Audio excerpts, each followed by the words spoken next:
Book 14, Fiend, Chapter 25, Nowhere to Run. The black-robed guards of Moon Lake Castle were all elite high gods who had been carefully selected. Crompton's team of 3 fiends, facing that single black-robed guard, had only won a narrow victory. But of course, the main reason was that Crompton himself was too weak, while the other 2 fiends were only average for high gods. I just killed one, and now 2 more appear? If they catch me, I'll definitely die. Crompton was terrified senseless, and he wildly fled out from the corridor. What's going on? Crompton's face changed. The tunnel up ahead had been sealed. How is this possible? How could this tunnel have been sealed? It should have an exit. How could Crompton have imagined that when Linley's group of 4 fled, to prevent him from pursuing and attacking, they had moved the wall over and shut it? Crompton was currently fleeing at high speed. How would he have any time to investigate if this wall had a secret mechanism or not? He had no time. There were 2 black-robed guards in hot pursuit behind him. If he hesitated, he would be finished. He only had one option: break through the wall.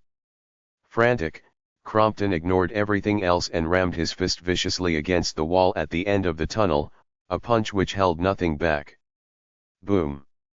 The wall immediately split asunder, and Crompton charged out from the shattered wall, rushing into the room.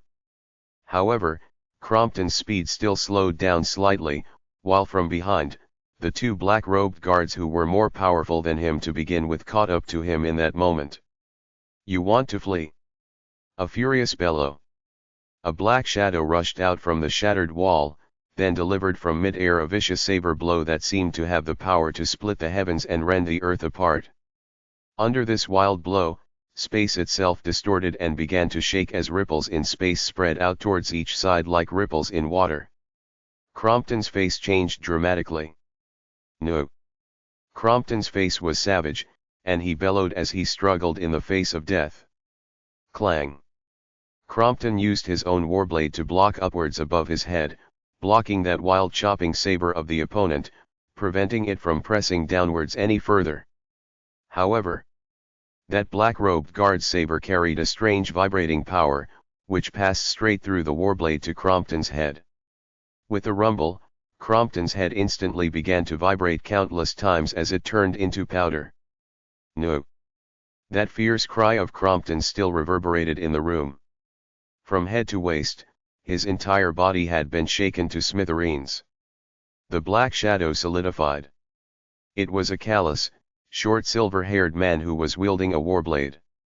Behind him, another black-robed guard said softly, "Big brother, just now, we only saw one of Fifth Bro's divine clones. But that bald man was still alive.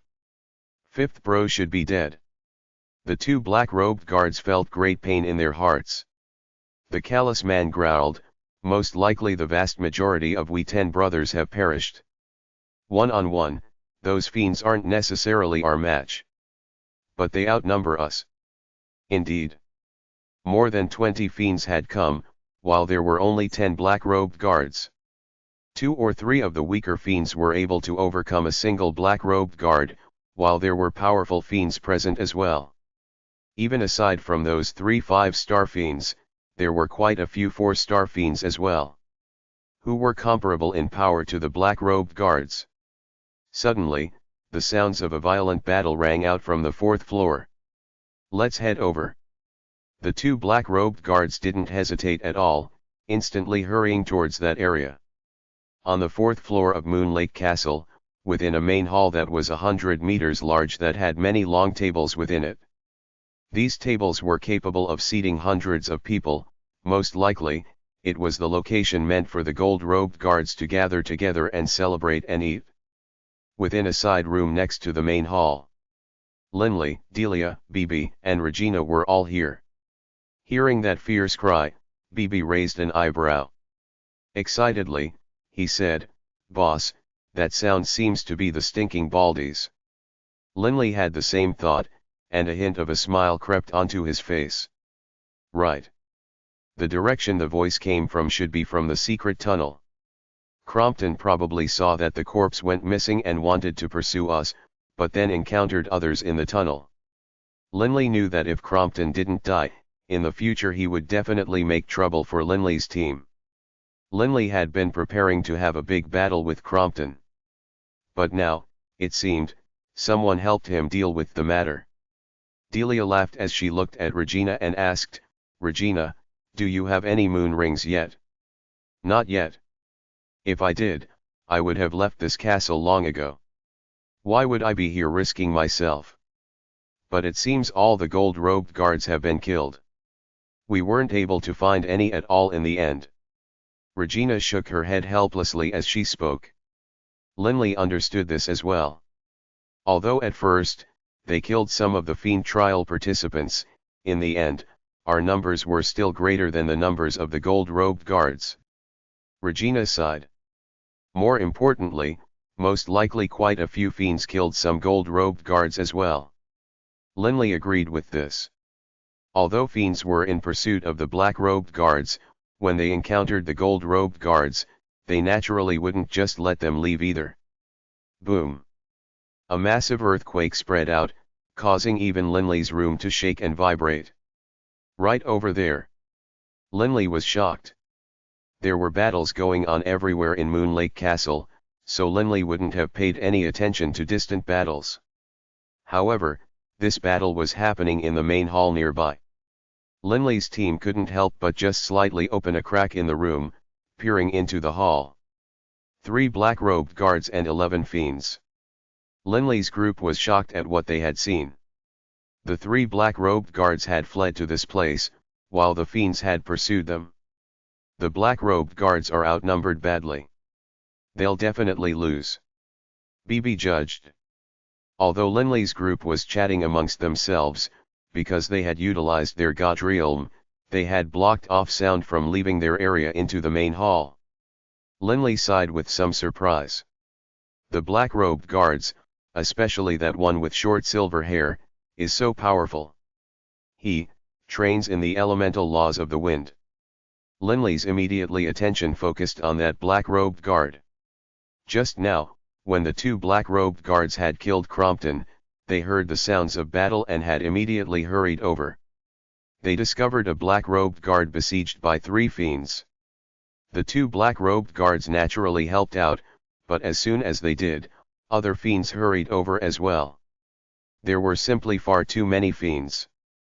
In the end, it ended up being 11 against 3. In the wide main hall, the 11 Fiends battled against the 3 black-robed guards. Ruuyuumble. A low, unpleasant sound suddenly rang out, like a hammer striking against the souls of everyone present. It was the leader of the black-robed guards, the short silver-haired man. Wielding a warblade, he released the profound truths of the elemental laws of the wind. The 10 black-robed guards were ranked in order of strength. As the big brother of the 10 black-robed guards, his power was comparable to that of the stewards. His warblade danced as that rumbling sound persisted. What is that bizarre sound? When the Fiends heard it, they couldn't help but feel irritated and distracted. They didn't want to listen to it and so blocked off all foreign sounds, and yet that bizarre sound still entered their brains, causing them to be irritated and distracted time and time again. Die! A black warblade danced out. The silver-haired man stared coldly as he chopped down with his black warblade against a Fiend. The chop was blocked. Rumble, that vibration directly entered the Fiend's head, which immediately transformed into fine powder as a divine spark fell out. Everyone, be careful. He's already completely fused the profound mysteries of music and the profound mysteries of sound waves. Amongst the Fiends, there were some with great experience and who were immediately able to make this judgment. Only when the profound mysteries of music and the profound mysteries of sound waves were completely fused into the profound truths of sound would there be such a terrifying attack. With a single attack, not only had he affected his opponent's souls, he was able to launch combined soul material attack. The elemental laws of the wind had 9 types of profound mysteries. Any 2 profound mysteries when combined would have particular strengths. Only, the fusion of the profound mysteries of music and the profound mysteries of sound waves was the most famous one. Its power was extremely terrifying. Is that? Linley, also analyzing the profound mysteries of music and the profound mysteries of sound waves, seemed to have realized something from the attack of the leader of the black-robed guards. Pure sound waves can reach such a level. Linley was greatly astonished. And that sound? Why is it that the sound had the same effect of shaking the soul as those infrasound waves? Linley was starting to be puzzled. He couldn't understand at all. At present, Linley had only gained a basic level of understanding regarding the profound mysteries of music and the profound mysteries of sound waves. He hadn't reached mastery in either, much less fused them completely. It seems this leader of the black-robed guards has already mastered the profound truths of sound. Linley hypothesized. Even a high god was shaken to pieces. How can sound waves be so powerful? Linley's heart was filled with confusion. All sorts of hypotheses regarding the profound mysteries of music and sound waves began to appear in his mind, then be applied to the attack by that black-robed guard. Linley felt as though he was coming to understand something. Wait, that's wrong. That's not how the profound mysteries of sound waves work. So not only is it capable of internal vibrations, it's also capable of material attacks. The attack of this black-robed guard had caused Linley to instantly understand something. Only. This something was the first step on the journey to fusing the profound mysteries of music and the profound mysteries of sound waves. Delia, Bibi, and Regina were all flabbergasted. Linley actually sat down into the meditative position. What is he doing? Regina was somewhat shocked. Bibi's expression was bizarre. In a low voice, he said, Boss probably had another insight. A sudden insight. Delia was somewhat shocked as well. Although the black-robed guard was very powerful, the 11 fiends had experts in their ranks as well. Over the course of that wild battle, 2 of the 3 black-robed guards died, leaving only that black-robed guard leader and 7 fiends. 7 fiends surrounded him. All dead, second bro, third bro, they are all dead, all dead. The black-robed guard leader was going crazy. The black-robed guard leader actually raised his head up and began to bellow wildly. A spatial ripple that could be seen with the naked eye suddenly emanated out from the body of the black-robed guard leader, instantly encompassing the 7 fiends. As the ultimate desperation attack of the black-robed guard leader, this roar also contained the most powerful attack of the profound truths of sound. With this roar, of the 7 fiends, 2 of them actually became completely stunned and their heads spun. For a moment, they were in a dazed state. Swish. Swish. At the same moment, 3 arrows shot out from the hands of that black-robed guard leader, piercing towards one of the dazed fiends. Slash. The fiend didn't react at all, and the 3 arrows pierced straight into his body. Bang. Another fiend collapsed. What a pity. I only had 3 arrows. Otherwise, I could have killed another fiend. The black-robed guard leader said quietly in his heart. Even when a high god was in a dazed state, a single Godslayer arrow's soul poison wasn't enough to kill one of them. Thus, he used all 3 of his arrows against a single person. The other dazed fiend thus managed to escape a calamity. Kill. The 5 more powerful fiends who hadn't been too deeply impacted by that roar launched simultaneous attacks on that black-robed guard leader. Boom. The black-robed guard leader's body exploded. The main hall was covered in corpses. Only now did the 6 remaining fiends let out a breath. He trained in the elemental laws of the wind. He was extremely fast, fluctuated unpredictably, and the 2 profound mysteries he had fused were that of sound waves and music. One of the fiends shook his head and sighed. We really are catastrophically unlucky to have encountered this fellow. I don't know if even 10 of us fiends have survived this mission. Linley, still in a state of meditation and insight, didn't know that the black-robed guard leader had already died. Linley, drifting amidst the myriad wonders of the laws, had his heart completely one with nature and with the world. Only. Boss, wake up, quick. BB sent a spiritual message, calling Linley to wakefulness. BB, what is it? Linley looked at astonishment towards BB. The most exciting battle, and the most dangerous battle. We might be hit by the collateral shock waves at any moment. BB said softly. Not just BB, the nearby Delia and Regina were all staring towards the outside in astonishment. Linley peered through the crack in the door as well, and saw that outside a long black dragon covered with black spikes was coiling in the main hall. Loisius and another 5-star fiend was standing there in mid-air, their gazes locked onto the black dragons. The other 6 fiends were standing in the corners of the room. You won't be able to run. Loisius growled. Speak. How much is your bounty for this mission? I will give you 10 times the amount. As long as the 2 of you are willing to leave immediately. The black dragon let out a low growl. I didn't expect that the master of this castle was a divine beast. Loisius laughed coldly. However, you, give us 10 times the reward? Humph, when we kill you, all of the wealth of your interspatial ring will be ours. And what's more, Loisius' face seemed to have suddenly become covered with a layer of ice. You killed my second sister. Book 14, Fiend, Chapter 26, You Can't Kill Me. The battle at Moon Lake Castle had already reached the final stages.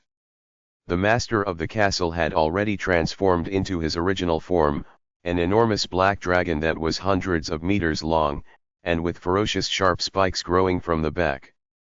Despite having transformed back into his original form, the master of the castle wasn't confident in battling these fiends. Within the secret room on the side of the wide main hall, Linley's group of 4 was secretly watching through the crack in the door. Actually, it wasn't that the fiends didn't realize Linley was there, only, they could sense that Linley and Co's auras were all of the god level, and so the fiends couldn't be bothered to pay them any heed. That Loisius says the black dragon is the master of the castle. Linley appeared quite puzzled. The nearby Delia explained, Linley, just then, when you suddenly began to meditate and gain insights, we didn't dare disturb you. At that time, the master of the castle was pursued and attacked here in the main hall. Seeing that there were 6 other fiends here, the master of the castle lost his confidence as well. Linley nodded slightly. Huh. Linley suddenly had a thought. Moon Lake Castle is already in such dire straits. Even if those gold-robed guards are still alive, most likely all of them have fled the castle. Linley understood that regardless of whether or not any of the gold-robed guards had survived, most likely they wouldn't encounter any more gold-robed guards. After all, those hundreds of gold-robed guards weren't idiots either.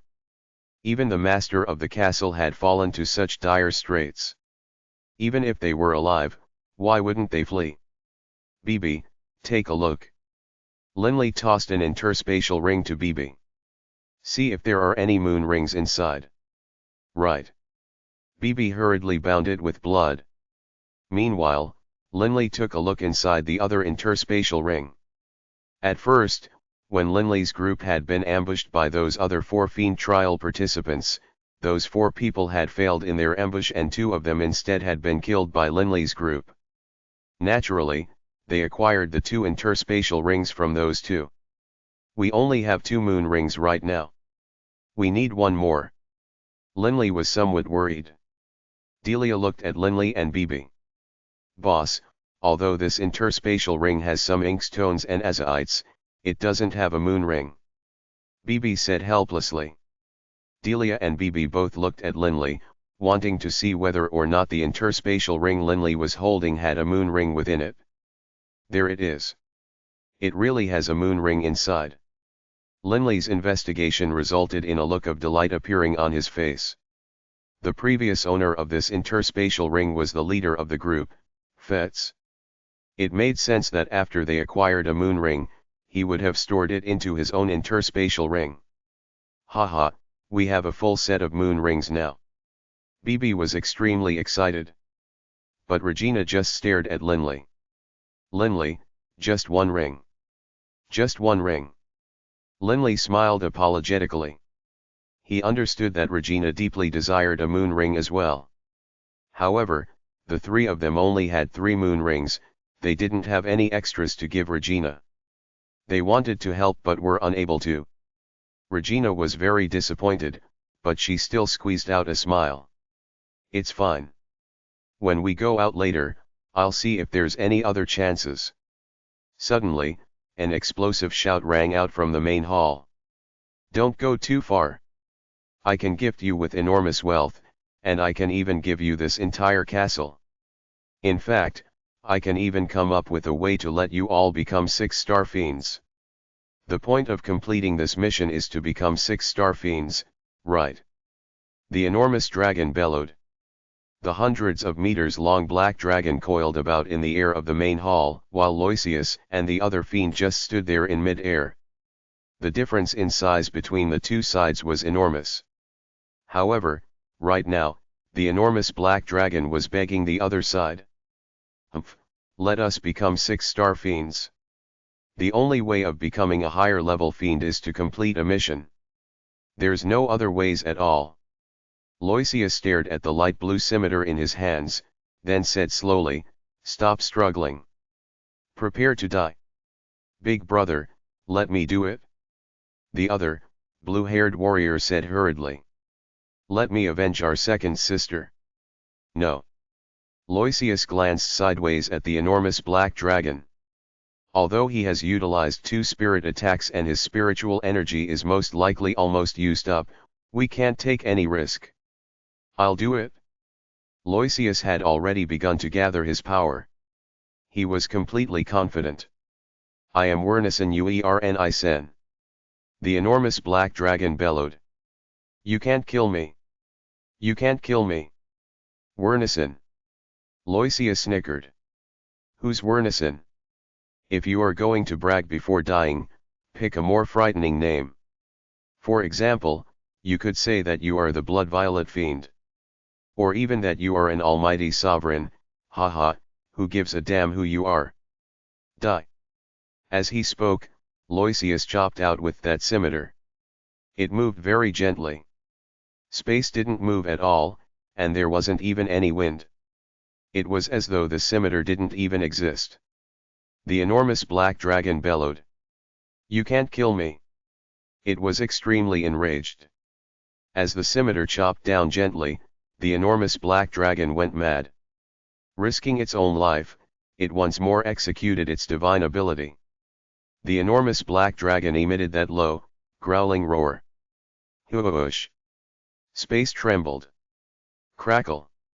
Loisius' scimitar chopped down, and a blue shadow slashed through the air, landing on the enormous black draconic head.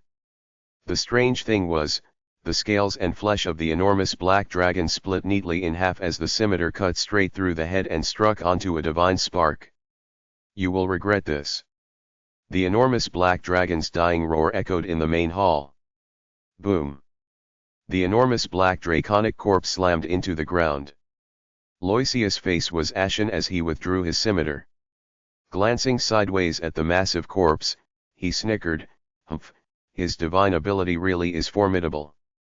But you said I'll regret it? In the entire Nightblaze prefecture, there's only a few people that I'm afraid of, and I know all of them.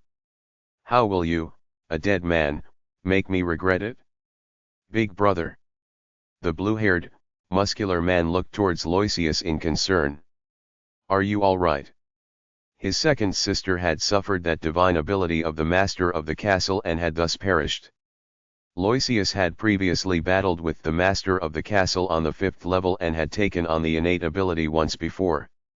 Now, he had been hit with it again. I'm fine. Loisius glanced at his brother and squeezed out a smile. Third bro, let's head back. Sadly, second sis died. The muscular blue-haired was in great pain as well. When we came, second sis said that after completing this mission, we will all be 6-star fiends, at which point, we should find a location where we could build a castle that would belong to we three siblings, and we would quietly train there. But now, we won't have the chance. The blue-haired man said softly. Loisius let out a low sigh as well. Let's go. They didn't spare a single glance at the other 6 fiends, flying away. The other 6 fiends had been trembling in shock as they watched the battle. When experts went all out like this, the battle would be over after 1 or 2 clashes. The power of this Loisius truly is frightening. That scimitar, not even a high god level divine beast could take it. A fiend sighed. Perhaps in ordinary material planes, divine beasts were extremely rare. But in the infernal realm, the place where countless experts gathered, there were still quite a few divine beasts. The reason why divine beasts were powerful was because of their divine ability. No matter which type of divine beast they were, upon reaching the age of maturity, they would be demigods. Seemingly, there wasn't any difference. However, there were huge differences between different types of divine beasts. The difference lay in their divine ability. Some divine beasts had natural abilities that allowed them to launch certain types of spiritual attacks, while others had special material attacks. For example, the heaven-devouring beast and the Ba serpent both had a type of devour ability. But if the opponent was able to resist the strength of the devour ability, they would be fine. But BB was different. His God Eater ability, the natural ability to devour divine sparks, was definitely an extremely, freakishly powerful type of ability.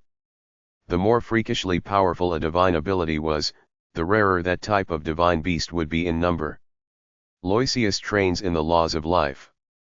The 4 edicts are all very hard to deal with. Loisius truly is frightening. The 6 fiends all sighed and said a few words, and then they left the main hall.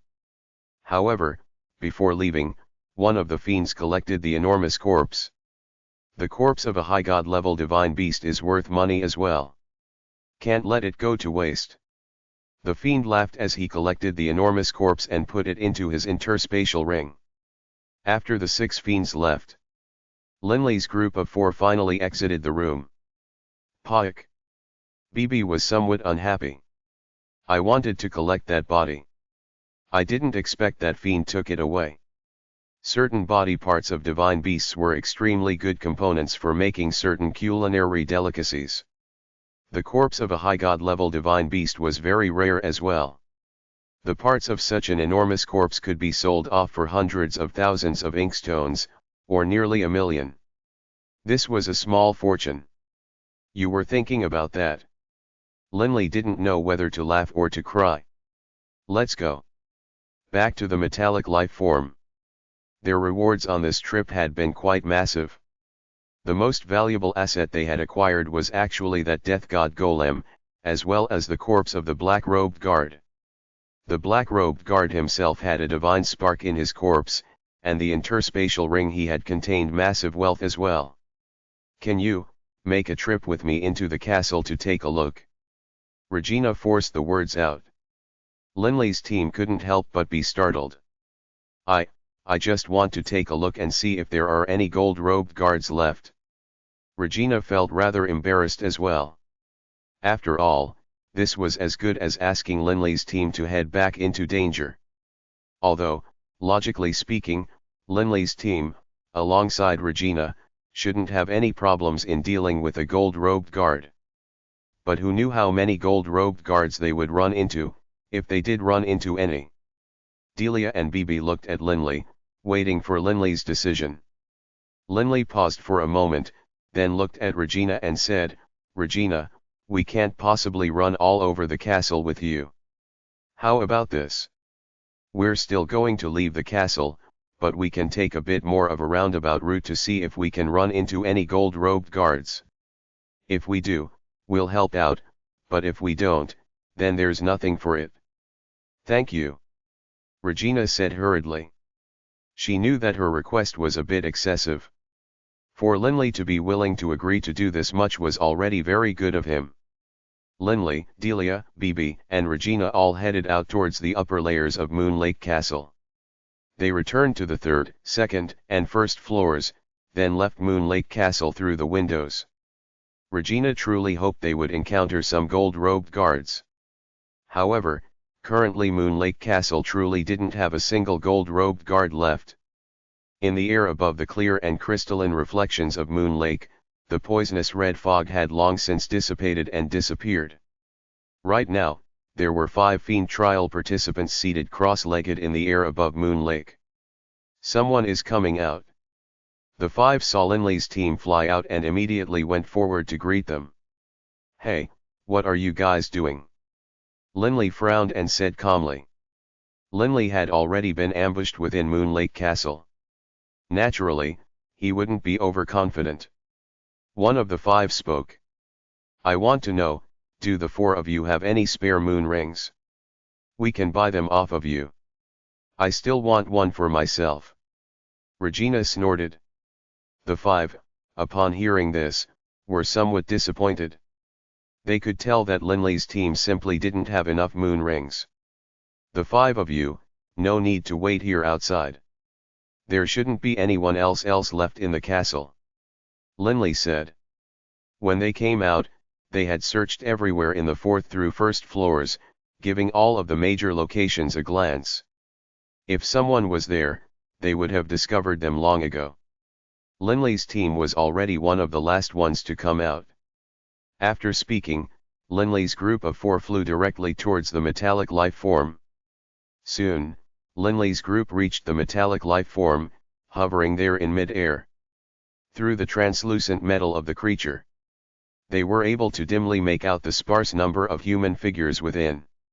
So few people. Linley sighed to himself, then entered the metallic creature. Within the corridor inside the metallic creature, the silver-haired elder saw Linley's group and laughed, "Congratulations for surviving and returning. You made it back alive? Congratulations." As soon as Linley had entered the rear cabins of the metallic creature, he swept the area with his gaze. This rear cabin of the metallic creature had many seats, more than enough to seat 1,000. However, there were far too many empty seats, with filled seats so rare. 1,000 came. Not even 100 are left alive. Glancing at the nearby Delia and Bibi, Linley felt a surge of rejoicing in his heart as well. At least his wife and his brother had survived. That silver-haired elder was right. This is indeed worth celebrating. Book 14, Fiend, Chapter 27, Highest Bidder Takes It. Infernal Realm. Nightblaze Prefecture. A mountain range without any life whatsoever. The stones of the mountain were charred black, and there was some decayed wild grass as well.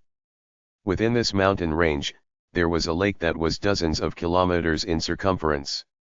The lake water was rancid, and it emanated a deathly aura as well. Some white skeletons were floating on the top of the lake. This mountain range was a forbidden area. Even fiends didn't dare to go near this place. Drip, drip, the deathly lake water began to bubble. Boom. Suddenly, the massive surface of the lake suddenly was pulled apart, and the lake waters naturally pulled open, revealing a corridor that was dozens of meters wide which led straight into the depths. Nearly 100 figures appeared from the depths of the lake. Aside from the leader, who wore a gray robe, the others all wore black robes. Nearly 100 people stood there in the air above the lake. The gray-robed leader had pitch-black hair, but the most eye-catching part of him was still his 2 eyebrows, which drooped all the way down to his chest. If Loisius had been here and seen this gray-robed man, he definitely would have been shocked. Because this gray-robed man looked exactly the same as the master of Moon Lake Castle. Bastard! The muscles around the gray-robed man's eyes were twitching. He was currently at the edges of an absolute explosion of rage. The gray-robed man growled, "It seems that I, Wernison, have been hidden from the world for too long. Those people have forgotten my name. They actually destroyed my divine clone. I told them that I would make them regret it." The gray-robed man's heart was filled with boundless rage. He had 2 mighty divine clones. He had first developed his divine clone of death, while his original body was that of a divine clone of darkness. In terms of power, his accomplishments in the edicts of death had far surpassed his accomplishments in the laws of darkness. Despite that, given the power of his divine darkness clone as well as the many guards he had, he shouldn't have had any problems. But who would have imagined that? One of his bodies had been destroyed. Kill them all. The grey-robed man's heart was filled with murderous thoughts. He only had 2 bodies to begin with. Both of them represented a life. Losing a divine clone, of course he would be furious. "Master, where shall we go?" A black-robed man behind him said respectfully. "My Moon Lake Castle is close to Royal Wing City." Based on the Fiend Castle's rules for choosing Fiend trial assignments, they would definitely select nearer locations. The grey-robed man said in a low voice. "Those fiends have most likely boarded the metallic life form and begun to head back to Royal Wing City. We will first go to Royal Wing City." The grey-robed man said coldly. "Yes, Master, Lord." The nearly 100 black-robed men behind him simultaneously called out, with the only difference being in their manner of address. "Humph, no matter what, they'll have to return to Royal Wing City. We'll stop them outside Royal Wing City." The grey-robed man immediately looked at one black-robed man, whose body suddenly vanished. At the same time, a sinuous metallic creature appeared in mid-air. The grey-robed man and the nearly 100 black-robed men entered the metallic life form. Whoosh! The metallic life form split through the air, making haste towards Royal Wing City. In terms of speed, this metallic life form's speed was far faster than the one which Linley's group was on. Not too far away from Moon Lake, the metallic life form Linley was in was currently hovering in mid-air. The silver-haired elder flew back to the metallic creature and immediately instructed, "There's nobody else inside. Head out." Immediately, the metallic life form transformed into a blur, disappearing into the distant horizons. Within the metallic life form, the silver-haired elder entered the front cabins, saying in a sonorous voice while looking at everyone, "Everyone, stand up for now and gather at the center of the walkway. Stand up." Although puzzled, Linley and the others all stood up. The nearly 100 survivors in the rear cabins all gathered at the center of the walkway. Suddenly, the metallic creature shrank in size by a large margin, both in length and in width. The seating arrangements changed so that only 100 appeared. When they had arrived, they had 50 rows of 20 seats each. Now, they had 20 rows of 5 seats each. The body was much smaller. "There's very few people here right now. No need for the metallic life form to be so large," the silver-haired elder said calmly. After speaking, he left the rear cabin and returned to the front cabin. Currently, there were only 100 seats, causing the people in the rear cabins to be fairly close to each other now. Heading back, Linley looked out from the translucent metallic window of the metallic creature, feeling relaxed. "Boss, when we return to Royal Wing City and turn in the moon rings at the Fiend Castle, we will become fiends." BB chortled as he looked at Linley and spoke. "By then, we'll be able to wear Fiend medallions. Haha, at least when we enter the city, we won't have to stand in line to pay the fees any longer." Pay the city entrance fees. Linley and Delia were speechless when they heard this. To them, what was a single inkstone these days? Who here has moon rings? If anyone has moon rings, I'm willing to pay a price to buy them. Suddenly, a voice rang out from the rear cabin. This voice instantly caused everyone in the rear cabin to look over. The speaker was a soft, sinister-looking, handsome man. Pay a price to buy them. Linley was shocked. As bold and audacious as this? The staff members of the Fiend Castle are in the front cabin. BB frowned. He is speaking so loudly. If that silver-haired old man hears it, won't that will be terrible. Regina's eyes were shining. She was looking at the people nearby. Upon hearing Bibi's words, she lowered her voice and explained, Bibi, the only thing that matters in the Fiend trials is whether or not you have the required item. They don't care how you acquired it. Whether it was by theft or by purchasing, as long as you can turn in a moon ring, that'll be enough. Hearing this, Linley's group now understand. The reason the Fiend Castle does this is to encourage internecine strife. Linley mused to himself. Only, this was what the infernal realm was like to begin with. Slaughter and battle was the main purpose of this place. If you want to buy it, haha, I do have an extra moon ring. Suddenly, in the rear cabin, a voice rang out. This voice caused Regina and some others to immediately grow excited, and they hurriedly looked over. The person who had an extra moon ring was an extremely muscular bearded man who was just 1.2 or 1.3 meters tall. Dwarf. Linley raised an eyebrow. What price? A woman with long golden hair asked. My asking price isn't too high. 1,000,000 inkstones. If you want it, pay up. The muscular dwarf said directly. 1,000,000. Some people immediately exhaled in shock. To a high god, perhaps 1,000,000 inkstones wasn't much. But to a god, 1,000,000 inkstones was an extravagant sum. Even for the likes of Linley's group, when they had sold off that high god artifact, they had only received 750,000 inkstones. But how would an ordinary god acquire a high god artifact? Only after one battle and plundering after another would one be able to amass a fortune in excess of 1,000,000 inkstones. Too expensive? Regina frowned. She didn't have enough wealth to purchase it. I'll take it. Immediately, that soft-looking, handsome man spoke out. Although nearly 100 had survived, there were still 20 or 30 who hadn't acquired moon rings. The others, upon hearing someone was offering to buy it, immediately grew frantic. I'll pay 1.1 million inkstones. Some people hurriedly called out. I offered to pay first. The handsome man said frantically. The muscular dwarf said, I already said the price. 1,000,000 inkstones exactly.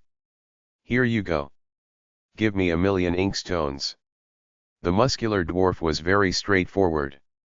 He immediately carried out the transaction with the handsome man. The others couldn't help but feel disappointed. Regina let out a sigh. It wasn't that she wasn't willing to pay, she simply didn't have the money. Who else has moon rings? Someone called out loudly from the rear cabins. At this moment, a white-robed middle-aged man laughed calmly. I'll set the same price as that short gentleman. 1,000,000 inkstones. Whoever wants a moon ring, give me 1,000,000 inkstones and I will give you a moon ring. There's more. Regina couldn't help but to look over, but she didn't have enough money. Swish. Instantly, several figures immediately charged over. Here you go. A jade-haired woman immediately shoved an azurite cube that was 10 centimeters on each side in the hand of that white-robed middle-aged man. Sell it to me. Some others were calling out. We'll give you 1,000,000 inkstones also. I already gave him 1,000,000 inkstones. This moon ring is mine. The jade-haired woman said hurriedly, while at the same time, she stared at the white-robed man. She was worried that the white-robed man was lying. However, she believed that he probably wasn't. The white-robed man smiled as he accepted the 1,000,000 inkstones, and with a flip of his hand, handed a moon ring over to the jade-haired woman.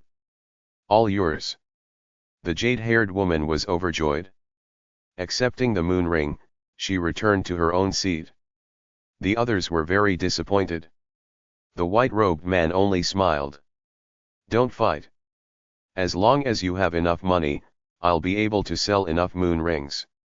With a flip of his hand, the white-robed man produced 5 more moon rings in his palm. This scene caused everyone to be stunned. Where did this guy get so many moon rings? Everyone in the rear cabin stared at the white-robed man. Immediately, some people handed over 1,000,000 inkstones, and all of them received a moon ring. The white-robed man continued smiling. If anyone else wants a moon ring, please come over. I have more. As he smiled towards the onlookers, the entire rear cabin immediately fell silent. Only those with enough money could buy it. Although over 20 people had failed to acquire moon rings, only 6 of them had more than 1,000,000 inkstones. The others didn't have enough money to buy them. Regina suddenly stood up. Laughing, she said, "Sir, please lower the price for the moon ring just a little bit. 1,000,000 inkstones is simply too much. The moon rings are only useful to us. To others, it is nothing but an interspatial ring." Interspatial rings were worthless. Not even worth a single inkstone. Right. Instantly, many people also begun to clamor.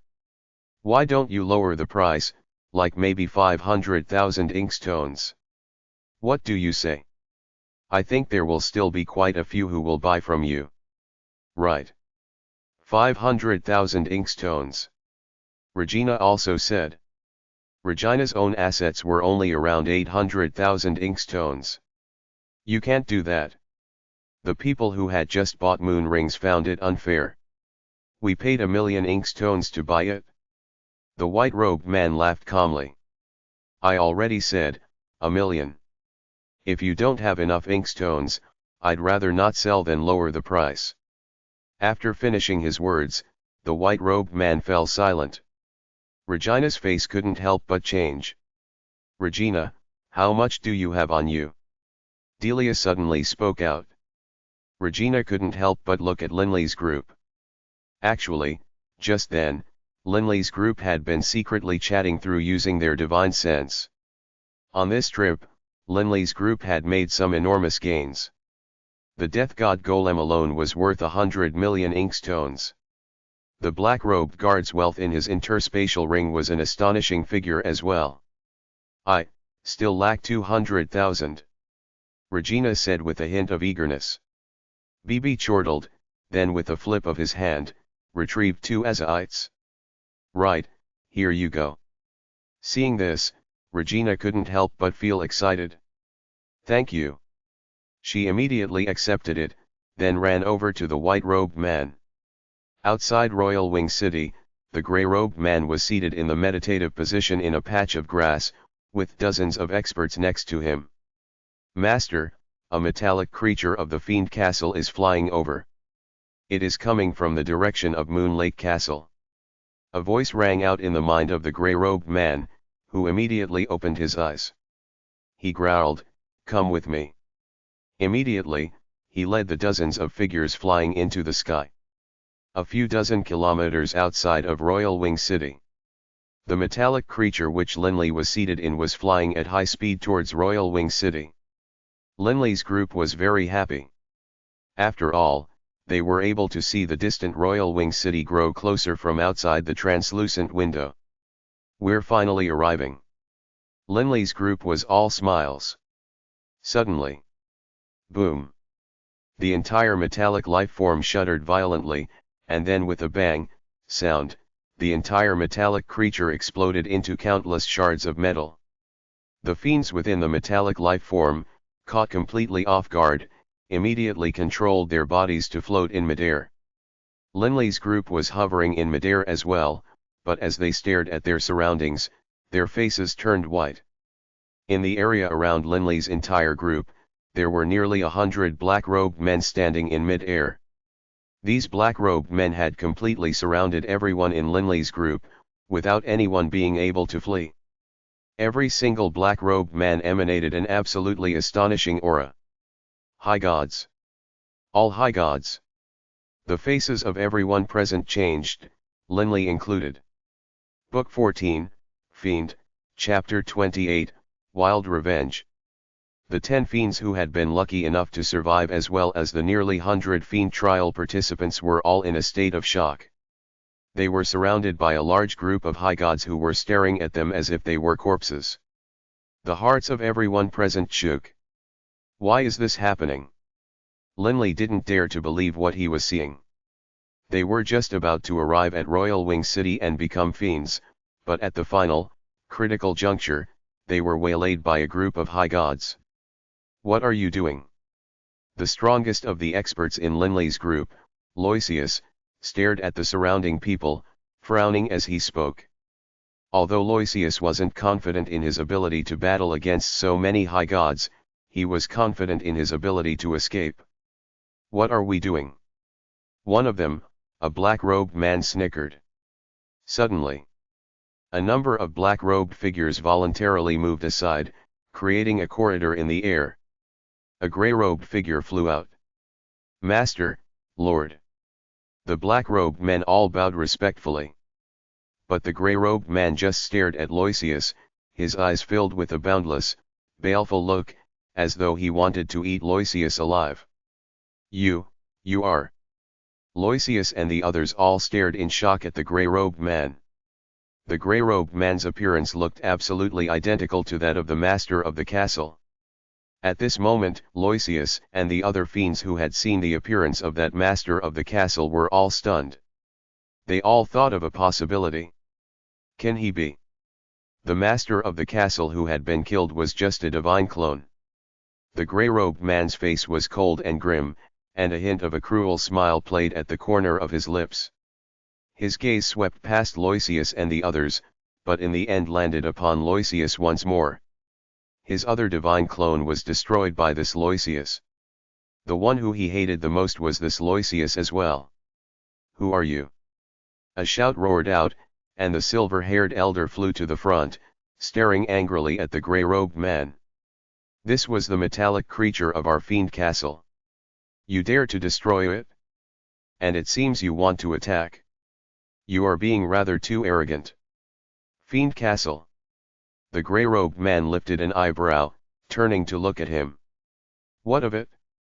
I don't believe that the true experts at the headquarters of your Fiend castle will come looking for me, just because I killed your group. In addition, the relationship between the powerful 7-star fiends and those of you in the Fiend castle is nothing more than a working relationship. They won't obey your orders." The silver-haired elder was stunned. "You ask me who I am?" The gray-robed man's jaw shifted slightly as he looked disdainfully at the silver-haired elder. "Then I'll tell you. My name is Wernison. Have you heard my name before?" "Wernison?" The silver-haired elder frowned slightly. "Wernison." Loisius and the others all had the same thought. Indeed, this gray-robed man was the master of the castle. Or, precisely speaking, the other divine clone. Him. Linley, Delia, Bibi, and Regina were all shocked and suddenly understood. When the black dragon had been killed at the castle, he had shouted loudly that he was Wernison. No wonder he came for revenge. Linley was secretly in dread now. No wonder, before that castle lord was killed, he said that the one who killed him would regret it. Before dying, the castle lord had said his name, but it seems as though everyone has forgotten who he is.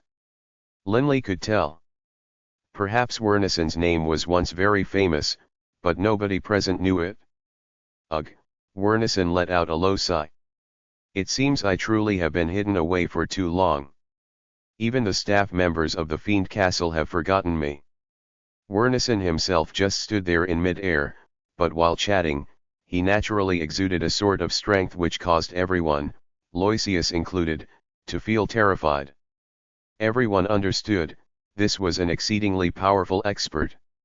As Wernison was sighing, Loisius and his third brother were chatting with divine sense. Boom! Suddenly, a sonic boom appeared and two shadows suddenly flew towards the north. Wernison was standing south of them. Loisius and his brother didn't dare flee in that direction, so they chose to flee towards the north. Humph! Wernison let out a cold sneer. The 20-plus black-robed men who were standing to the north sent out palm strikes with their right hands almost simultaneously. Their united blows suddenly filled the air in front of those 20-plus black-robed men with a black energy, immediately forming an enormous black web which swept towards Loisius and his brother. The spreading of this giant web caused Loisius and his brother to immediately retreat in terror. Sue! At this moment, Wernison moved as well, suddenly appearing by Loisius' side. Loisius, with a savage laugh, chopped over with a backhanded stroke from his light blue scimitar, but Wernison just flicked a single finger, tapping the scimitar. Clang! A clear metallic sound rang out. Ah! Loisius actually lost his grip on his light blue scimitar. The scimitar fell downwards, while Loisius himself held his head in agony, emitting an agonized scream. "Big bro!" The muscular blue-haired man called frantically, but Loisius didn't seem to hear him. He continued to spasm there in mid-air, while at the same time holding his head and screaming in absolute agony. "Big bro, what is it? What's going on?" The muscular blue-haired man was absolutely besides himself. "Stop!" Wernison said calmly. Loisius' agonized scream suddenly halted, and he returned to his senses. He stared in terror at Wernison. You have a spirit leech." "Spirit leech?" Hearing this title, the faces of the muscular man and the other fiends turned absolutely white. The term spirit leech was something which experienced people would occasionally hear of. Even in Black Sand Castle, the spirit leech, a forbidden item, was rarely available for purchase. Even if it was available, the price would be absolutely staggering. Wernison chuckled. "Right. I spent a good amount of effort to create this spirit leech." You made it?" Quite a few people present were stunned. There were perhaps many high gods who had trained in the edicts of death. However, those capable of creating a spirit leech were extremely rare. In the entire infernal realm, there were 108 Asuras, but it would be hard to say if there were 108 people capable of creating a spirit leech. "Did you think I would let you die so easily?" Wernison snickered. "You should feel proud that I'm wasting a spirit leech on you." Proud? Loisius' entire body was shaking. When he thought about the terrifying effects of the spirit leech and about the pain he had just been in, beads of sweat began to appear on Loisius' head. Bang! Gritting his teeth, Loisius attempted to smash his own head in and commit suicide. But before his hand touched his forehead, Loisius once more began to scream in agony. Ah! Holding his head, his entire body spasmed, a savage look on his face. Moments later, Loisius stopped screaming, his face ashen as though he were an invalid. He stared in terror at Wernison. "I told you." Wernison, right now, was like a sovereign, standing far above them and holding their lives and deaths in his hands. He stared down at Loisius. "I would make you regret it." Everyone's hearts shuddered in terror. He was able to create a spirit leech. This meant that this Wernison had already reached an astonishing level of attainment in the edicts of death. Ha ha! Wernison suddenly began to laugh like a madman, the laughter causing everyone, including Linley's group, to feel terrified. Wernison's gaze swept across the other fiends. "Everyone involved in this matter will die." Those fiends as well as the nearly 100 surviving fiend trial participants as well as the staff members of the fiend castle were all terrified. "Boss," BB said with his divine sense. "Watch to see how things develop. At the last moment, we'll have to flee." Linley didn't know what should be done either. Even someone as mighty as Loisius wasn't able to resist Wernison at all. Although Linley had never heard of a spirit leech, from the discussion between the two as well as the expressions on Loisius' face, he could tell that the spirit leech was definitely no ordinary item. "Wernison, you can't." The silver-haired elder said hurriedly. "Royal Wing City is right there, you can't." "Royal Wing City is over there? I'm not killing anyone within Royal Wing City. What have I to fear?" Wernison chuckled, then swept his icy gaze across Linley's group. "So what if I kill a few little people like you?" Linley was currently thinking at high speed. "No. We have to live." Linley glanced at the nearby Delia and BB. "No other choices. We'll have to flee. When nearly 100 of us flee, we can't all be caught. Moreover, We are very close to Royal Wing City. We might be able to make it into the city. Linley continued to calculate their chances. I can't die. I don't want to die. The other fiends and fiend trial participants didn't want to die either. They were all thinking frantically. Brothers, let's all flee. Suddenly, a divine sense rang out in the minds of every person present. Linley, Delia, and Bibi, upon hearing this, couldn't help but decide to move westwards. Hurry! Linley sent with his divine sense. In that moment, more than half of the 100 surrounded people began to flee in separate directions. Boom! In the area around them, all of the black-robed men simultaneously swept out with their right palms. Just like last time, a dense layer of black energy came out from every black-robed figure. If one took a close look, the black-robed figures had complicated magical runes on their bodies or robes. All the black-robed men were joining forces. Every single direction was completely locked down. A heaven-encompassing net.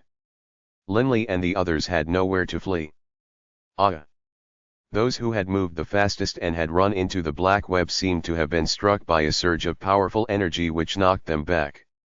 Linley and the others once more returned to their original position. Flee.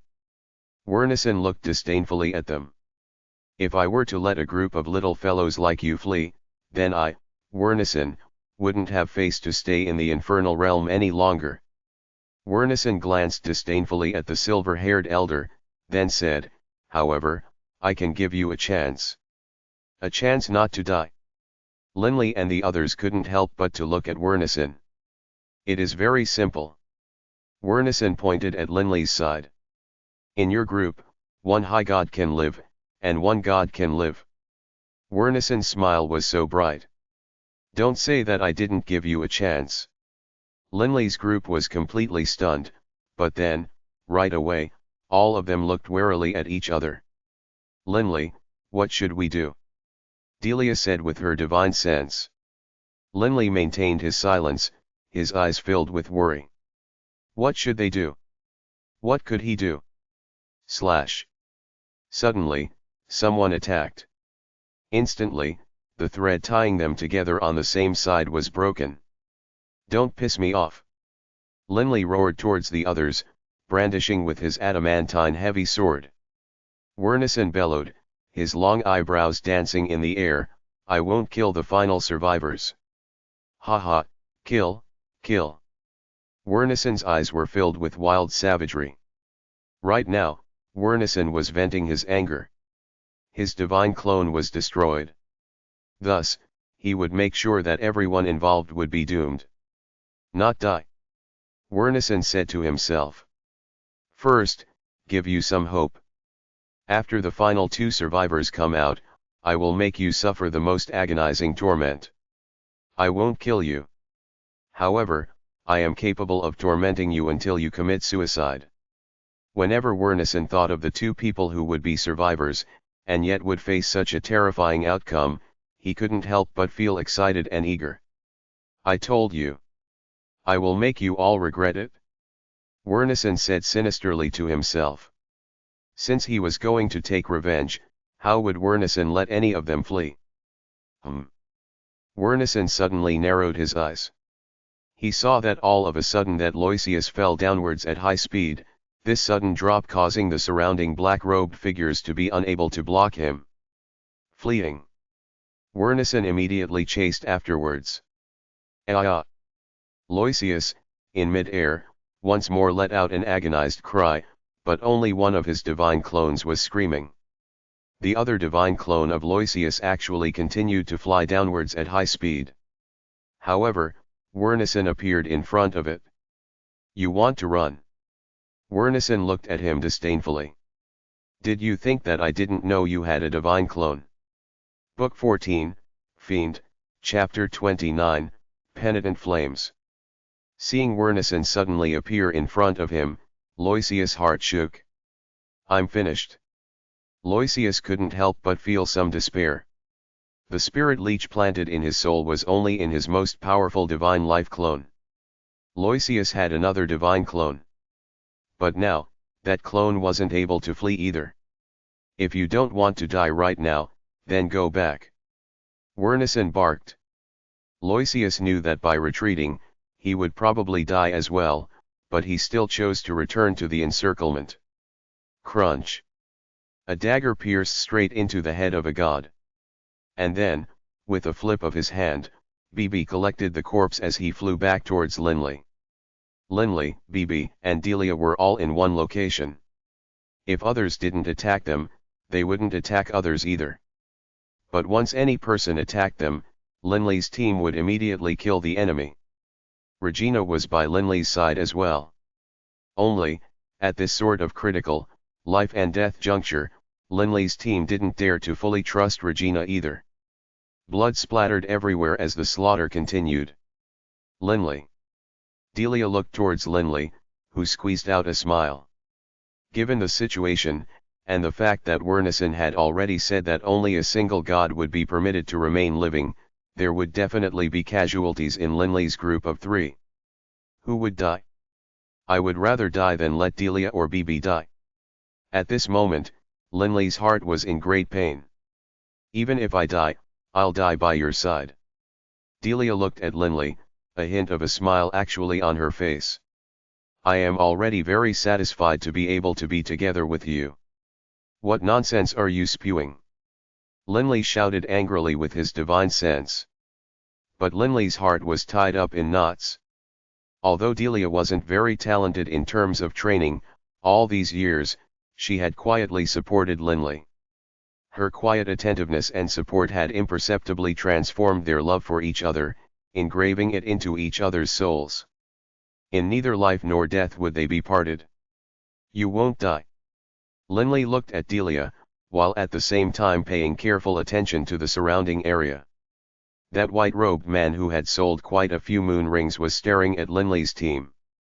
Just then, Linley's team had already discovered that the white-robed man was indeed very strong. 10 gods had already died by his hand. I urge you not to come offend us. Wielding the adamantine heavy sword in his hand, Linley sent his divine sense. The white-robed man hesitated as he looked at BB. In the end, he didn't choose to attack. Linley and BB had killed quite a few people just then as well. Linley used soul attacks, while BB used material attacks. They were amongst the most powerful gods of this group as well. Halt! A cold shout thundered forth from the direction of Royal Wing City. Everyone who heard this angry shout felt their head grow dizzy. They lost all perception, and only a while later did they recover. By the time Linley's team had recovered, they saw that 3 figures had appeared in mid-air. Beneath the light of the blood sun, the shadow of the leader of those figures seemed all the more majestic and dazzling. He wore a long golden robe, had white eyebrows, and golden pupils. White eyebrows, golden pupils. Governor Royal Wing, 7-star Fiend. Linley's heart exulted wildly. Linley, BB. And Delia's faces instantly revealed a look of utter joy. Not just them, even the silver-haired elder who was drenched in blood from the battle but had yet to die, upon realizing who had come, let out an excited call, Lord Governor! Lord Governor! Quite a few of the Fiend trial participants stared at the newcomer in excitement. As a 7-star Fiend, Royal Wing definitely was one of the most powerful forces of the infernal realm. Oh, Stuart Si2ERTE. The grey-robed man, Wernison, glanced at Governor Royal Wing. Stuart, can it be that you want to interfere in this matter? Linley's group was shocked. They knew that Royal Wing was nothing more than the nickname which the Governor Royal Wing had gained upon becoming a 7-star Fiend. As for Lord Royal Wing's real name, not many knew. The white eyebrows of Governor Royal Wing rose, and he stared at Wernison with a sharp gaze. Wernison, this is a squad from the Fiend Castle, and they are very close to Royal Wing City. Don't go too far. Governor Royal Wing's words contained a hint of anger as well. Stuart, my divine clone was killed. You tell me, am I justified or not in getting revenge? Wernison stared at Governor Royal Wing. Governor Royal Wing frowned. Your divine clone was destroyed? How could the likes of them have done that? Governor Royal Wing knew exactly how powerful Wernison was. Wernison hesitated momentarily, then said sourly, I was staying in my lair, focusing on analyzing the edicts of death, but my divine darkness clone was staying in Moon Lake Castle. After all, Wernison wanted to enjoy life as well. He couldn't always spend his time in training. Who would have imagined that such a large number of people would suddenly attack my Moon Lake Castle? Wernison was furious. Governor Royal Wing now understood. This was very simple. Many experts would choose to divide their divine clones up in multiple locations. That way, if one divine clone fell into grave danger, at least another would survive. How can I possibly not avenge such a huge enmity? Wernison said. To these ultimate experts, their life was of course incomparably valuable. A divine clone's destruction was equivalent to losing one of their lives. Who wouldn't be utterly enraged? Wernison had planned long ago to kill all of these fiends and spare not a one. Governor Royal Wing was worried as well. He then looked at Wernison and said slowly, Wernison, I understand how you feel. But, you are acting right outside of Royal Wing City. You should at least give me, Steward, a little face. Wernison frowned slightly. Both Governor Royal Wing and Wernison had become famous as ultimate experts eons ago in a long bygone era. They had long ago, in that era, become 7-star fiends. Steward, can it be that you want to fight me? Wernison said in a low voice, frowning. Right now, the 30-plus survivors who were surrounded were watching nervously. Linley and the others knew, right now, their lives were in the hands of these two ultimate experts. Whether they lived or died would depend on the results of Governor Royal Wing's discussions with Wernison. I don't want to fight with you, but, you can't go too far either. Governor Royal Wing said. Wernison understood Royal Wing's temper quite well. Fine. These little god-level fellows, I won't kill them. But those 4 high gods that are still surviving, I must kill them. Wernison said with certainty. The destruction of my divine clones involved those fiends. Governor Royal Wing glanced over. Lord Governor. The silver-haired elder said hurriedly, and the other 3 high gods looked towards Governor Royal Wing with supplicating gazes. Governor Royal Wing spoke out. Of the 4 surviving high gods, that one over there is a staff member of the Fiend Castle. Governor Royal Wing pointed at the silver-haired elder. He can't possibly have anything to do with your death. Wernison glanced sideways at the silver-haired elder, then nodded and said, Fine. I can spare him. Lord Governor. The other 3 high gods, Loisius included, called out repeatedly. But Governor Royal Wing didn't pay them any mind at all. Governor Royal Wing looked at Wernison, sending a divine message. It is best if you take care of this quickly. You've caused so much commotion, and we're taking so much time, Wernison immediately understood. Governor Royal Wing wanted face as well. Fine. Wernison smiled. Lord Governor. Loisius, the muscular blue-haired man, and a gold-haired fiend immediately called out in high voices. You killed one of my divine clones. Humph. Wernison's eyes suddenly turned white, and a translucent ripple spread out, immediately shooting towards the muscular blue-haired man, the gold-haired fiend, and one of Loisius' divine clones, invading their bodies. Ah! Desolate screams were ripped forth from the 3. At the same time, a translucent flame swirled above the heads of the 3, and then the 3 fell down from the skies, dead. Penitent flames. Governor Royal Wing's eyes lit up. This Wernison has become much more powerful than he had previously been. So powerful. Seeing this, the nearly 30 lucky survivors were all shocked. High God fiends had been killed without any ability to fight back by this Wernison, and just then, that formless attack that had created translucent flames was something they had never even heard of. Right now, The only surviving fiend was Loisius. This was the divine clone of Loisius which had suffered the spirit leech. His other divine clone had been killed. Penitent flames. Loisius stared in terror towards Werneson. The legendary penitent flames. Loisius now fully understood how great the difference was between him and Werneson. Why haven't you gone to challenge an Azura yet? Loisius said. Linley had a thought. Challenge an Azura. Linley knew that the infernal realm had, in total, 108 prefectures, and also 108 Azuras. The Lord Prefect of every single prefecture was an Azura. In the infernal realm, Azura was a title given only to the mightiest of experts, and there was only one way to obtain it. Challenging for it? But not just anyone had the right to challenge an Azura. The challenger had to first become a 7-star fiend. Upon becoming a mighty 7-star fiend, one had the right to challenge an Azura. If the challenge was successful, the previous Azura would lose the title of Azura, and the challenger would receive the title of Azura. Thus, there would forever be only 108 Azuras in the infernal realm. Challenge an Azura. Werneson glanced at him sideways. First of all, I'm not too interested in that. Secondly, do you think that just because I am able to use the penitent flames that I will be able to defeat an Azura? Werneson snickered. If we were still in the era of when I first arrived in the infernal realm, perhaps.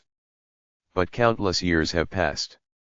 After so many challenges, every single Azura of our era is extremely hard to deal with. Werneson glanced towards Governor Royalwing as well. Governor Royalwing nodded slightly, as though he shared the same thoughts. They were both 7-star fiends, and they had reached the level of 7-star fiends countless years ago. But they didn't dare to go challenge the Azuras. Because if their challenge was to fail, then generally speaking, the result would be death. Little fellows, count your blessings. Werneson glanced at the nearly 30 surviving gods. Werneson didn't have too much of an urge to kill Linley and these others, because he too knew that the death of his divine clone didn't have much to do with these gods. Since Governor Royalwing had come in person, he had to give Governor Royalwing some face. Everyone, leave now.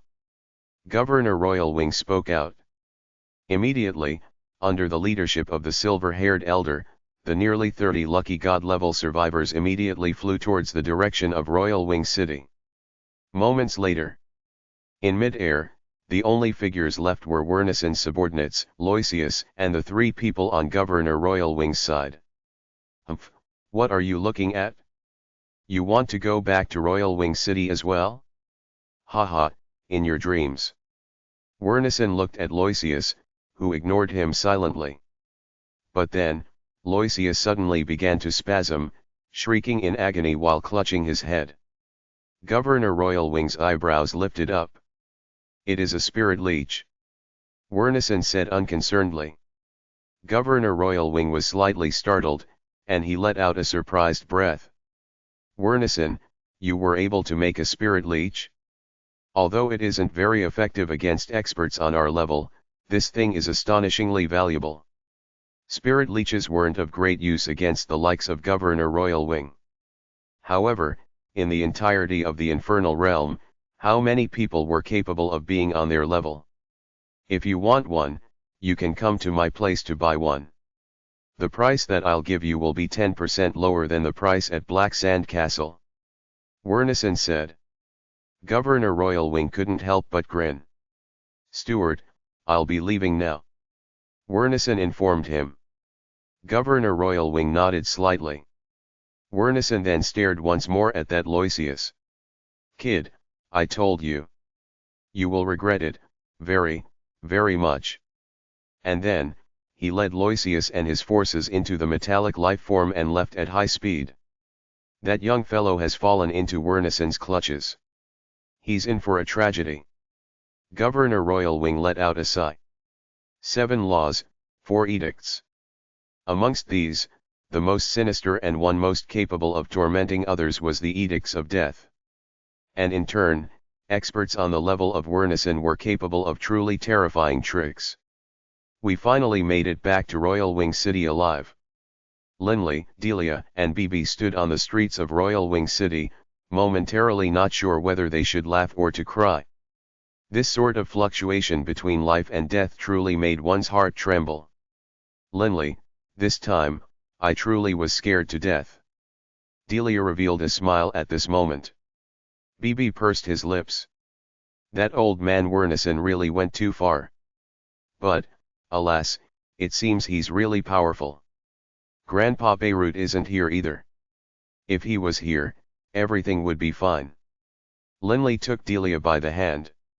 Let's go. We'll go to the Fiend Castle. Turning in the moon rings would make Linley and the others one-star fiends. Immediately, Linley, Bibi, and Delia headed straight towards the Fiend Castle. Book 14, Fiend, Chapter 30, Inventory Checking. In the main hall of the first floor of the Fiend Castle, quite a few people were gathered, amongst which were Linley's team. Miss Yuna. Bibi stood in front of the counter, laughing as he greeted that female employee, Yuna. Yuna looked towards Bibi with some surprise and pleasure, as well as towards Linley and Delia who were behind him. Linley, I was just sighing about how few people survived in your group.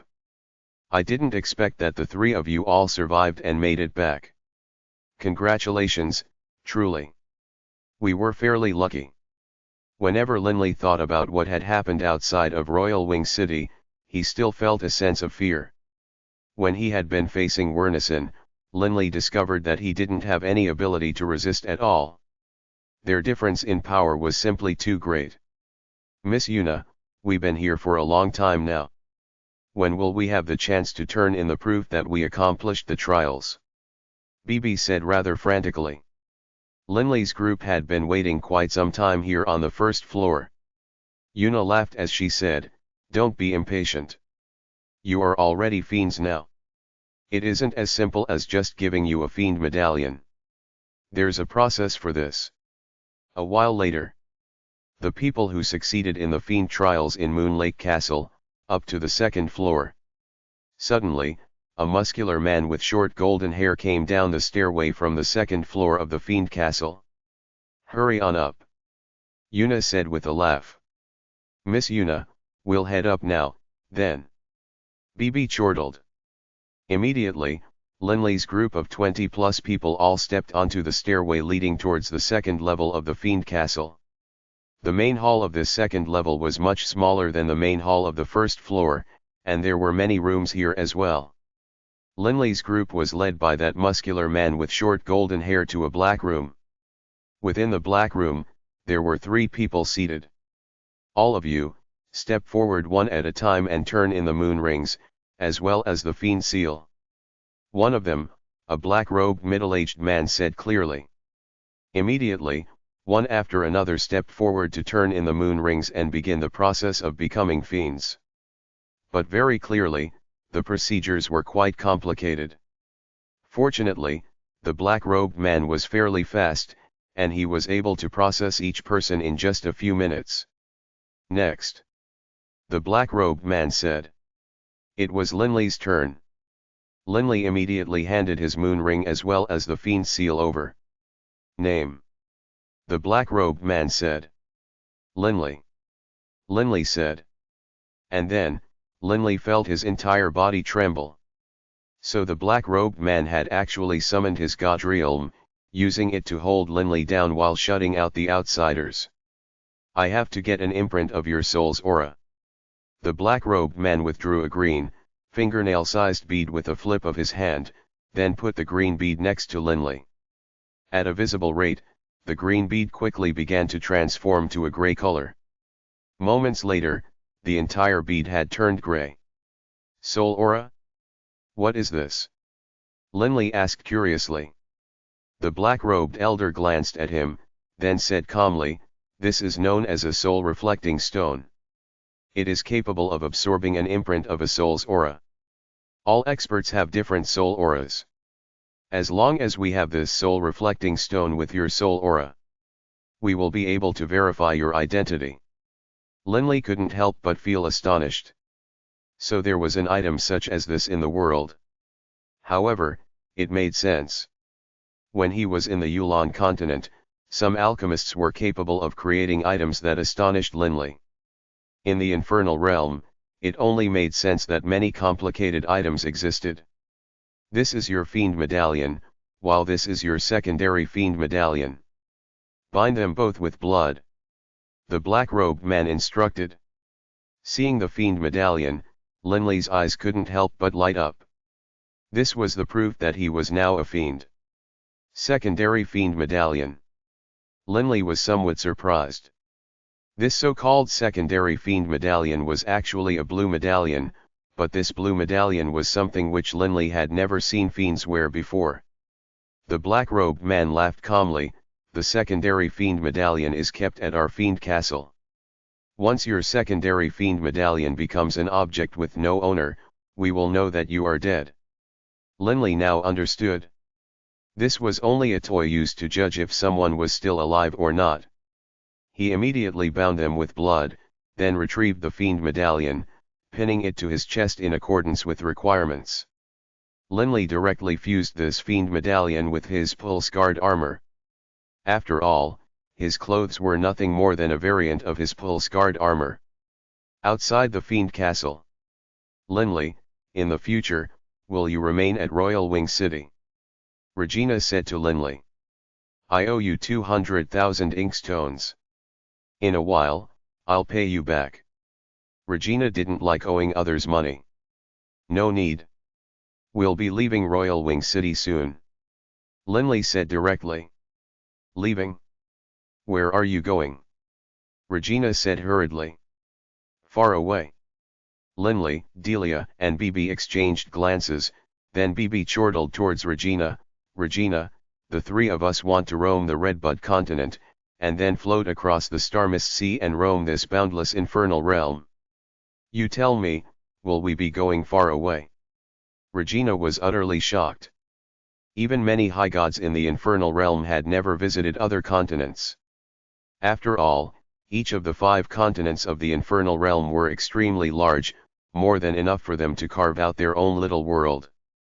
Without a special reason, generally speaking, people wouldn't risk heading to other continents. Regina didn't know how she was supposed to repay the 200,000 inkstones. Heh, no rush. When we meet again, you can pay us back. Bibi laughed as he spoke. All right. Thank you for your help this time, truly. Regina looked at the Fiend medallion on her chest. She couldn't help feel all the more grateful.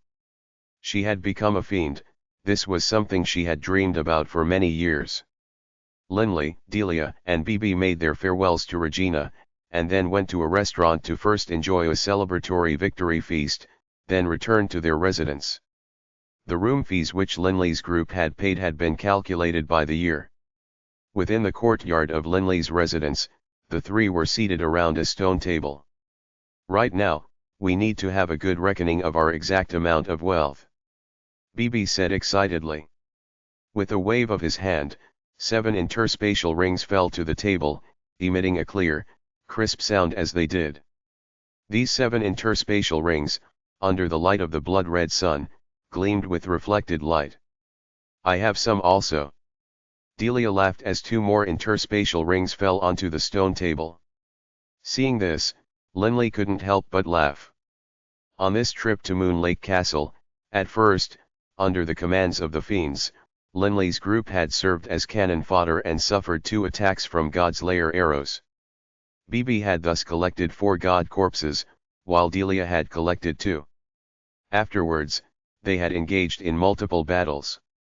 And not long ago, outside Royal Wing City, after receiving the declaration from Wernison, everyone had begun battling each other.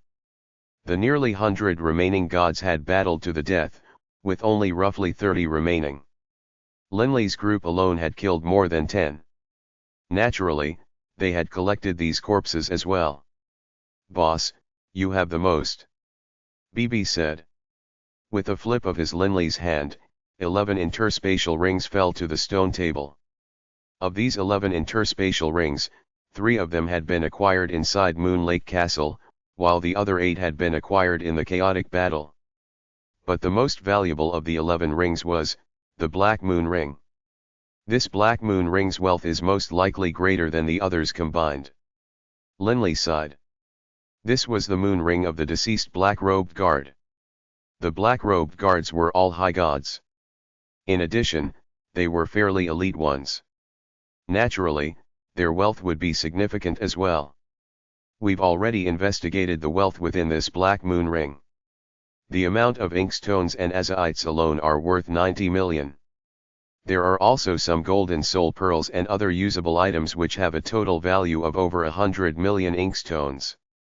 BB said excitedly. Right now, let's investigate the other interspatial rings. They had investigated the ring of the black-robed guard early on. But the other rings, aside from just 2 or 3 of them, had yet to be investigated. Let's begin to count our inventory. Linley and Delia were a bit eager as well. On the table, there was a pile of interspatial rings. Linley's group divided them into 3 piles and began to bind them with blood, investigating the contents within. They withdrew large amounts of inkstones as well as some other consumables. Good man.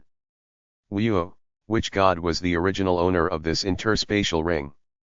He has so much money. BB called out in surprise.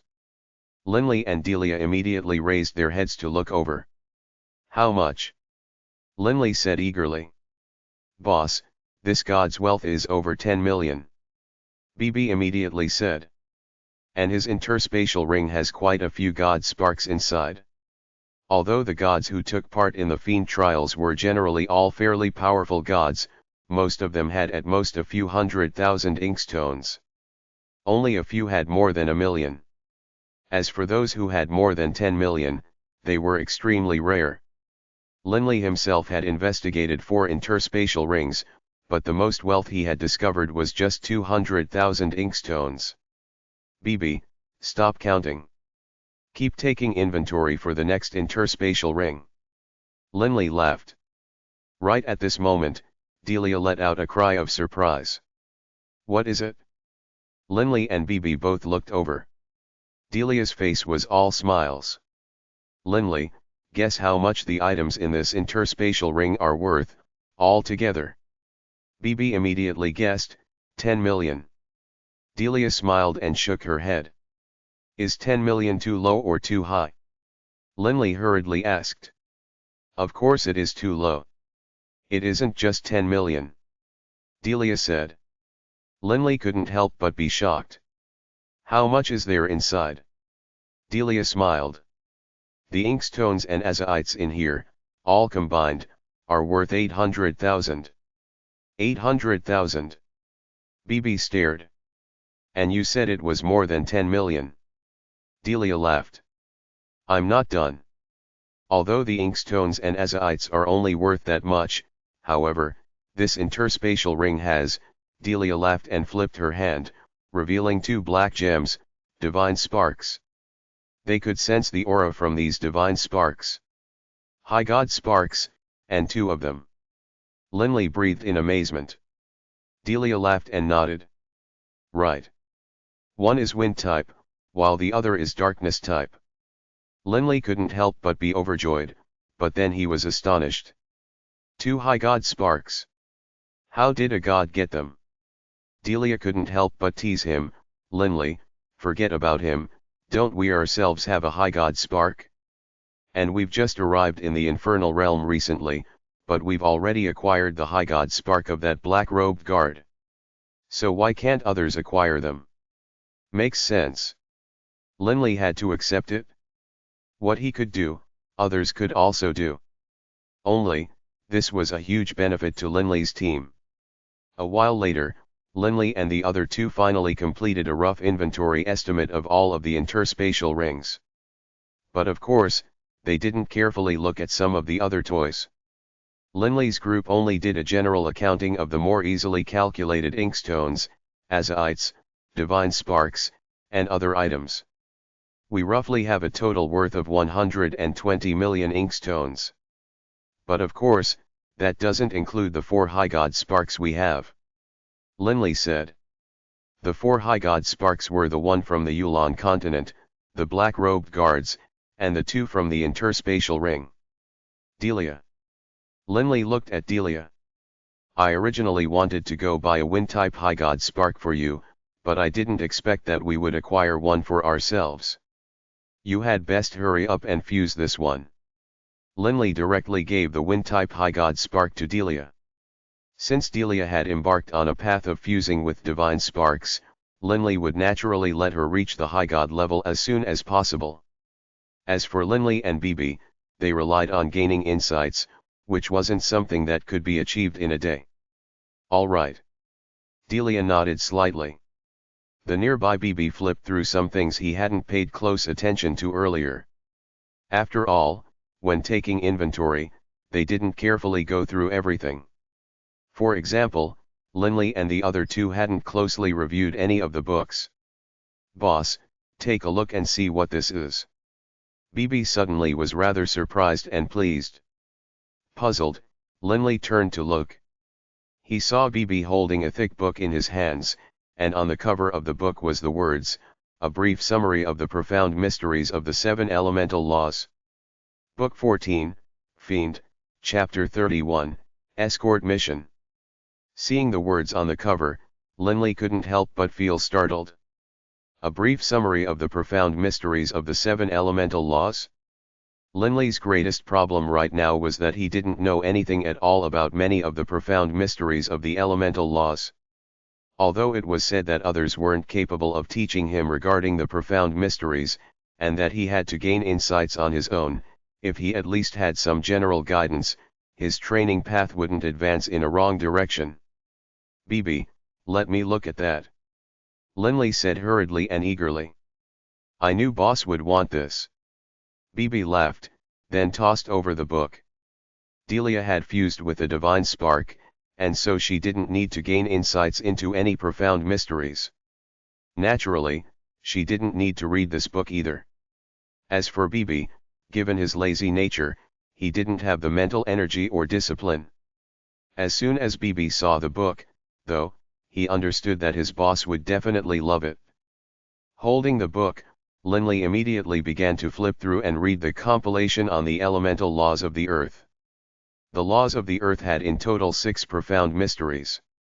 These were the essence of the earth, strength, world walking, vitality, gravitational space, and the throbbing pulse of the world. This book had some basic introductions regarding each of the 6 profound mysteries, as well as the powers they held. It even contains some information about simple ways of using them. The throbbing pulse of the world should be used like this. Linley read on, shaking his head. The person who wrote this book clearly only knew just a tiny bit regarding the throbbing pulse of the world.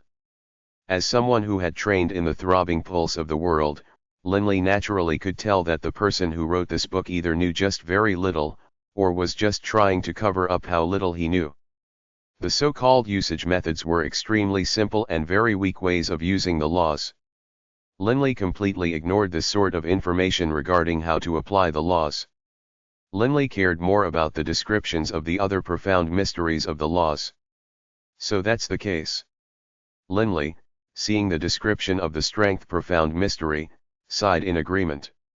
Originally, I thought that the laws of the earth included a massive type profound mystery, but it seems that's just one aspect of the strength profound mystery. The profound mysteries of strength was the highest level physical attack type profound mystery of the laws of the earth, and it was very complicated. While reading the book, Linley didn't notice the passing of time. So that was the world walking ability.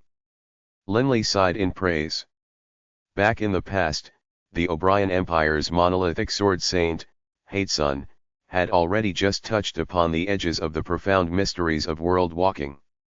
In the past, with a single step, Hatesun had been able to travel dozens of meters.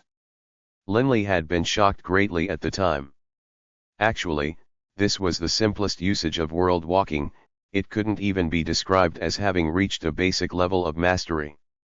World walking allowed a person to completely fuse himself into the boundless earth elemental essence of the world. It wasn't that Hadesun had teleported, rather, he had merged himself into the earth elemental essence, and then moved through it to another location before reappearing. Back then, Hadesun had been too weak, and the amount of time he could remain merged with the earth elemental essence of the world was very short. For a true expert, when the world walking ability was used, one could completely disappear and remain merged with the earth elemental essence of the world for a long time. After finishing reading regarding the 6 types of profound mysteries of the laws of the earth, Linley began to flip through the compilation on the elemental laws of the wind. The elemental laws of the wind had the most types of profound mysteries, 9 in total. They were the essence of the wind, doppelganger, sound waves, music, wind walking, spatial wind, dimensional, fast, and slow, 9 profound mysteries. Although there were 9, when different experts used them, they would produce effects of different power. In addition, all profound mysteries of the elemental laws were fusible. Any 2 of them could fuse. Any 3 of them could fuse, and different fusions would create different types of marvelous, powerful attacks. So that's what the spatial wind is all about. Linley's eyes shone as he read. Dimensional. This is the most powerful physical attack type profound mystery of the laws of the wind. Seeing the description of the dimensional profound mysteries, he couldn't help but feel stunned. A long time later. Linley glanced at his surroundings, puzzled. How come it's dark now? Boss. It's night. Bibi and Delia both began to laugh. You've been reading for half a day. Linley raised his head, and saw that in the sky, there was indeed a sliver of a knife-thin violet moon. Ha ha, Linley couldn't help but begin to laugh as well. This book really is good. Although reading it hasn't helped me gain any insights at all into the elemental laws, at least it's given me a general idea. Linley understood that in the end, insights depended on oneself. I can't read it, I can't keep reading it. Linley said with a sigh. I haven't even completed mastering the profound mysteries of the laws that I have currently gained insights into. I can't be hasty. Actually, the profound mysteries of the laws weren't so simple. Reading this was one thing, but if one truly wanted to attempt to gain insights in accordance with it, perhaps one would even be able to make any headway at all. For example, it might say that the World Walker ability required one to become completely merged into the earth elemental essences of the world, but how would you do that? There was no way to use words to describe such a thing. This was a form of insight that one might have into the laws. The next morning, Linley's team headed to Redbud Castle. Before heading to the Indigo Prefecture, we at least have to gain some basic information regarding the geography of the infernal realm. Only then will we be able to work out a pathway. Linley currently only knew that the infernal realm had 5 enormous, virtually endless continents, as well as the Starmist Sea and the Chaotic Sea. To get to the Indigo Prefecture of the Blood Ridge continent, Linley only knew that they had to first leave the Redbud continent, then pass through the vast Starmist Sea before finally reaching the shores of the Blood Ridge continent. Within the main hall on the first floor of Redbud Castle, Linley's group hadn't noticed any book-selling counters last time. They first went to ask some of the customer service representatives, from whom they learned that actually, Redbud Castle had items for sale in more places than just the counters. There were some standalone rooms as well. The books were placed in a standalone room at the sides of the main hall. Linley's team went into the room. There were very few people who were here looking at books. So many books. Bibi sighed in amazement as he looked at the books. Search carefully. Let's find information regarding the geography of the entire infernal realm, Linley said. The 3 began to carefully search. There were quite a few books that described the geography of the infernal realm. Some focused on describing the Nightblaze Prefecture, while others described the massive Redbud continent. But as for describing the entire infernal realm, Linley found only a single book, which was just a simple atlas-type book. What Linley needed wasn't just a map, it was something which would describe the threats and the risky areas of the infernal realm. After all, the three of them weren't all that powerful yet. If they were to fall into a dangerous area, it would be disastrous. It was best to learn of these things beforehand. Linley, BB, come over and take a look. Delia called. Linley and BB immediately walked over. Currently, Delia was holding a dark red book that was 5 or 6 centimeters thick. On the cover of the book were 4 words, Infernal Realm, General Summary. BB pursed his lips. A thin book like that? This book that I have, which only describes the Nightblaze Prefecture, is as thick. How vast was the Infernal Realm? To describe it in detail, even 10 books wouldn't be enough, much less one. A book of this thickness isn't bad. Most likely, it won't just be a simple map collection. Linley laughed as he accepted the book. Flipping through it, it was indeed much the same as Linley had imagined. This is pretty much it. Although the book doesn't have many descriptions, at least it has a general introduction to general geography and environment of the 5 continents, 2 seas, and 108 prefectures of the infernal realm. It even describes each of the 10 or so cities in each prefecture, as well as some dangerous areas and information about them. The infernal realm was simply too vast. If it took 2 or 3 pages to discuss a prefecture, then the 108 prefectures combined would require nearly 300 pages. In addition, the pages of this book were quite long. It was an unusual book. Even if it was burned or drenched, it wouldn't be damaged. After all, this wasn't that sort of frail material which existed in the material realm. However, every single page was only slightly thicker than the pages in the material realms. And so, a fairly simple introduction to the infernal realm required a book that was 5 or 6 centimeters thick. If it was the type which went into great detail, it would require several hundred books of the same thickness. How much is this? Linley glanced at the nearby, violet-robed attendant. The attendant walked over and glanced at it, then laughed and said, 100 inkstones. Linley immediately handed over 100 inkstones. To Linley's team, currently in possession of over 100 million inkstones, this was nothing. Only, Linley's team also understood that their net worth actually wasn't that much. After all, a single death god golem was worth 100 million. Some higher-level metallic lifeforms were also worth more than 100 million, and it was normal for some of the nicer houses within the city to cost billions. 100 million? Well, at least for an ordinary life, it was enough. Hey, why haven't I found any books regarding descriptions of the profound mysteries of the laws? Linley asked the attendant. Those books are a bit more expensive. They are held within the second hall. Each of them costs several thousand inkstones, and the better ones cost more than 10,000. The attendant said. And these types of basic, elementary books that only have common knowledge within are fairly cheap. They left Redbud Castle. Linley's team selected a nearby restaurant. This time, Linley's team selected dishes worth roughly 1,000 inkstones. This could be considered a slight extravagance. While they were in the restaurant, Linley continued to flip through the geography book. Linley, have you made up your mind regarding our path? Delia asked. Linley closed the book, then nodded slightly. Blood Ridge Continent. This is the easternmost continent of the entire infernal realm. Right now, we are in the Redbud Continent, which is in the north. To reach the Blood Ridge Continent, we must first head to a port city in the Rainbow Prefecture. Of the 10 cities of the Rainbow Prefecture, Blue Maple City is nearest to the Star Mist Seas. We should head to Blue Maple City first. According to what the books describe, there are quite a few groups that will go from Blue Maple City to the Blood Ridge Continent. Linley said.